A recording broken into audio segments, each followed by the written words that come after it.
Bueno, seguimos con esta serie de conociendo las personas que están aspirando para ser alcalde de Boston.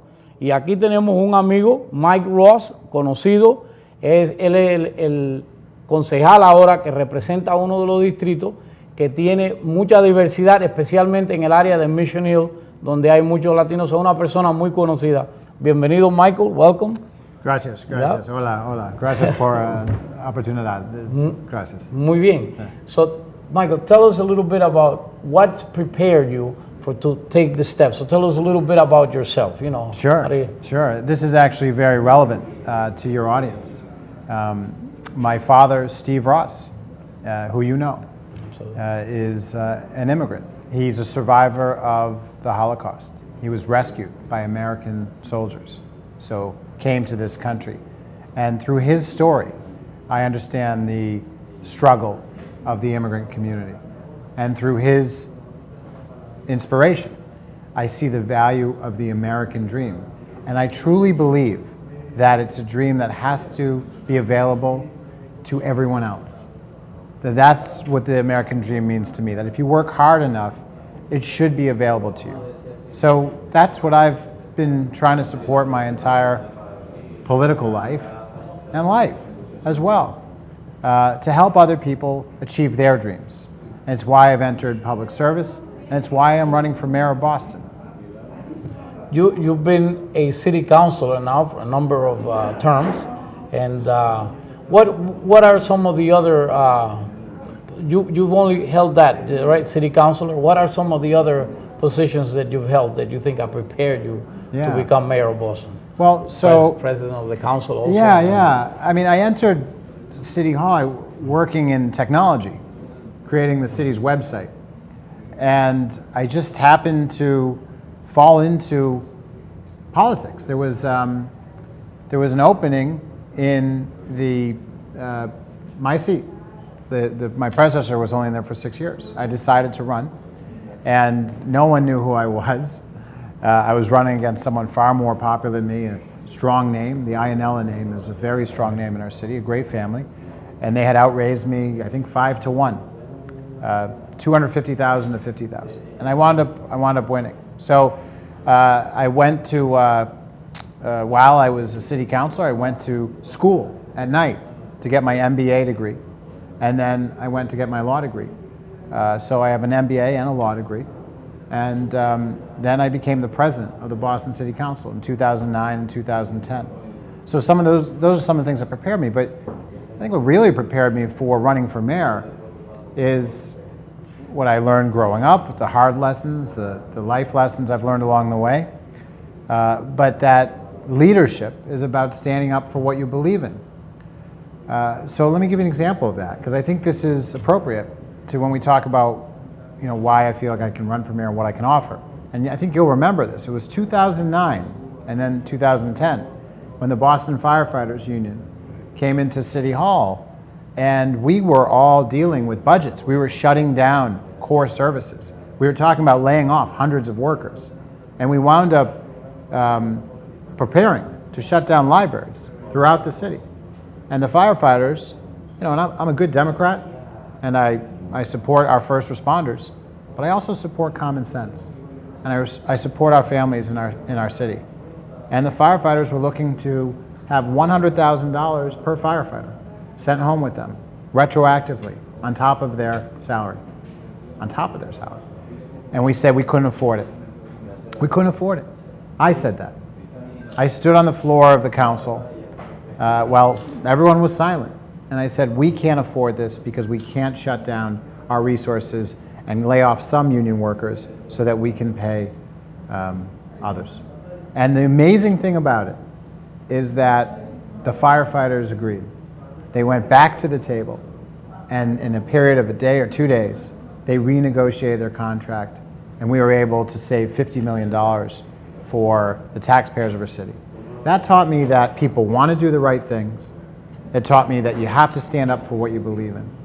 And it prepared me for moments like this, where I'm running for mayor and I'm about to take on some very difficult challenges as mayor, and I'm prepared for that. Well, that was very momentous. You brought public servants that definitely had been at an impasse for a while. You know, that contract was being, negotiated. It was back and forth. They had mediators and so on, and it clearly became a win-win. But in your experience as councilor and as president of the council, you've dealt with the budgets of the city and how everything runs. What are some of the programs that you'll make sure continue, like the youth summer jobs and so on? Yeah, I mean, youth summer jobs are critical. We know that there is now evidence, clear, convincing evidence. We always knew this, but now there's actually report and research that says if you give summer jobs, if you give opportunity to young people, they will be safer. They will be out of harm's way. And this really goes to everything we do in government. If you invest in schools, early education, extended day education, if you fill those 2 hours of extended day, not with just 10 more minutes of math, but fill it with art and music and gym and computer science and things that really attract kids to schools, kids are going to get more involved. They're going to be safer. We need to have a technical vocational school that is second to none. A lot of people are talking about the high school in Worcester. In Worcester, if you're a high school student there, you can actually learn how to work with animals, like a veterinarian. In fact, the Tufts Veterinarian School conducts the courses at Worcester High School. We should be doing that. Those are things we should be doing. I at the end, believe in opportunity. Opportunity for young people, but also opportunity for all people. It's why in Mission Hill, in my community, one of the most important things to me was to try to connect people with jobs. And so I noticed in my community that a lot of people weren't working in the hospitals. And so I worked with the hospitals to create a classroom in the heart of the Longwood medical area that was designed to train people who worked in the hospitals and who lived in our neighborhoods. And if you go there tomorrow, first thing, you will see people being trained in English as a second language. You will see people being trained in job skills. And this little classroom that Jeffrey Sanchez, the state rep of Mission Hill, and I worked together on is a first in the nation model. And it's a wonderful place. And I went there the other day to make sure it was still happening. And wouldn't you know, people from Boston learning the language so that they can move up the job ladder and get a better job, and so that we could get more people into those opportunities. That's what I believe in my heart.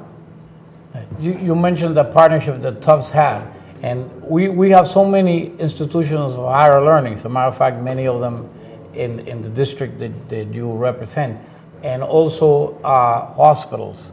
And how would you make sure that there's more participation and and maybe have more programs with the Boston Public Schools and doing training and so on? Yeah, it's an excellent question. Yeah. The biggest opportunity that we're missing right now is partnerships, real partnerships in our schools, in our high schools, in our elementary schools, in our middle schools. We have 127 Boston Public Schools. We easily have 127 partners that want to make a very real commitment to our schools. We have in the city right now education, ed tech it's called, right? So it's like startup curriculum for people to use on their iPads and mobile devices. Some of the latest and most creative businesses that are opening, that are startup businesses right here in the city, that are dying, that wish to be in schools because they want to be able to try their new products out in our schools. They want to invest in our schools. We need to find those partnerships and bring people together. We have a huge opportunity to do that, and we need to. You have a history of identifying a problem, you say, with labor relations and development and forming partnerships with higher education. There's also an issue on youth violence, and I know recently you've been very active on that. What are your thoughts on that issue? If one kid goes to bed scared or is hurt, we're a lesser city for it. And the fact that we have hundreds of kids who are involved in gun violence in our city, we are a lesser city for this. We have a 20% increase in shootings and a 30% increase in homicides right now in our city. And so it's important that we actually do something about this, that we in government do something about this. So I had a hearing last night, with my colleagues in the neighborhood, in Hibernian Hall, to have a conversation about what's happening in our community, to find out what's going on. And we came together, and we are forming now a working group, a working task force, where Tito Jackson, City Councilor Tito Jackson, and I will have a working group that meets regularly to try to figure out how to end violence in our city. It's essential that we do this. And I believe that the other side of violence is opportunity. You stop violence with opportunity. You stop violence with a job. You stop violence by creating places, neighborhoods that are safe, that have are places that people want to go to and linger and gather. That's how you fight back violence. Yes, it's the police as well, but it's not only the police. It's opportunity. Right now we have 12 candidates for mayor, so people are looking to see what makes you the best candidate. What, somebody looking around and saying, I gotta, decide on this. What makes Michael Ross the best person to be mayor of the city of Boston? I believe the best ideas come from outside city government, not from my office, not from the 5th floor, but from outside city government. I believe that sometimes the best ideas come from even another city. We had a problem on Boston Common, and there was a shooting, there was some drug overdoses. I represent the Boston Common. A lot of people wanted us to just bring in the police. But again, I think to make a place safer, it's not the police that are going to make it safer. It's going to be you and I using that park, using that space. I mean, think about it, an empty park with police wrapped around it, or a park with all of us in it, active with it. So we went to New York City. We took a bus and went to New York City and looked at what they were doing. Because I asked that question, the most important question you can ask. Who's doing this better right now? And how do we learn from them? And I came back with the greatest gift you can have in my business. And that is a great idea that you're unafraid to implement.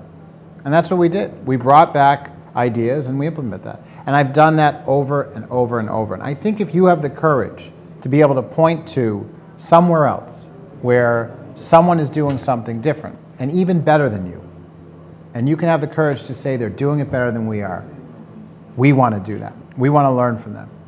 That, I think, is the real opportunity, the real challenge. Oh, I know you understand the strength of America is the diversity of America, and clearly Boston is a very diverse city. How would your administration reflect that? A lot of people are telling you that they'll have a diverse administration. I would just ask that you look at their staff today, or a year ago, or 2 years ago. One of the things that I've done in my staff is it's because I believe in this. I believe in this. It's been important for me to have a diverse staff. It's been important for me to have a bilingual staff, so that at any time someone calls my office who speaks Spanish, and you saw from the beginning of the show that I don't speak Spanish too well, but someone in my office always will, always. And I've been in office for 14 years. There's always been a Spanish speaker in my office, so that someone can get on the telephone or get in front of someone and say, how can I help you? What can I do to help you? Also, it's not just enough to have a bilingual office. I think the office has to reflect what our city looks like. So it's very important to me that my office is diverse, and it always has been.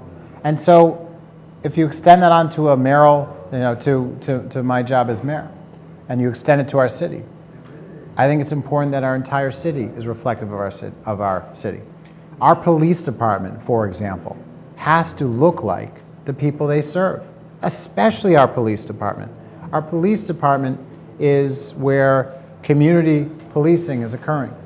And you can't have community policing if your police don't reflect the community they serve. And so it's not okay that the command staff doesn't have a single woman on it. And it's not okay that the district captains don't have a person of color as a district captain. We have to figure out how to fill those voids, and I will. Well, Michael Ross es un amigo, como vieron la foto, we've been playing a lot of pictures there of you in the community. You're always there with the festivals, very active, also in business development. So in our community, clearly you've been there, and we applaud that and always have here that your staff has always been bilingual and very inclusive. So I know that you're an amigo of our community without a doubt, and you show that, like you said, by doing it. It's not something that you say you'll do. You have always done that. Siempre ha hecho eso. Si usted llama, puede hablar con Marta ahora, siempre en el idioma, y es algo que él ha hecho.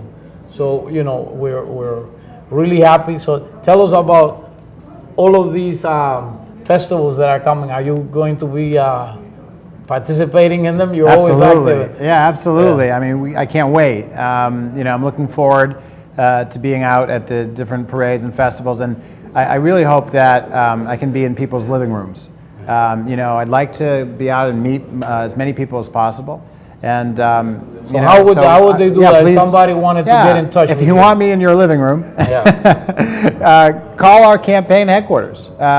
You know, we're very easy to find. You can easily Google us, but it's MikeForBoston.com. It's MikeFor Boston.com. Hop online. Our phone number's there. Give us a call, and we'd love to have you get involved. If you want to learn more about my campaign, if you want me to come out and speak with your community, and bring someone who can translate as well, of course, I'll be there. It's very important for me to have these house parties and connect with members of our community. This is the first mayor's race in 20 years, and voters want to make sure they choose right. There are big shoes to fill, and the voters want to make sure that they choose right. Okay, Mike, well, thank you. We'll have a profile, vamos a tener un perfil del candidato y vamos a seguir viendo a Mike Ross, que tiene su compañero Gustavo en su equipo, tiene latinos en todos los niveles, not only in your staff, but also I see your campaign team is very reflective and they speak Spanish. Yeah. And we'll have an article. Gracias, mi amigo. Gracias. Yeah. Buenas noches. Gracias. Muy bien. Vamos a regresar en breve con su programa Política entre Amigos y a despedirnos de nuestro amigo Mike Ross aquí. Muy bien. Gracias. Gracias. Estás en sintonía con WCEA TV, Canal 58, tu canal hispano.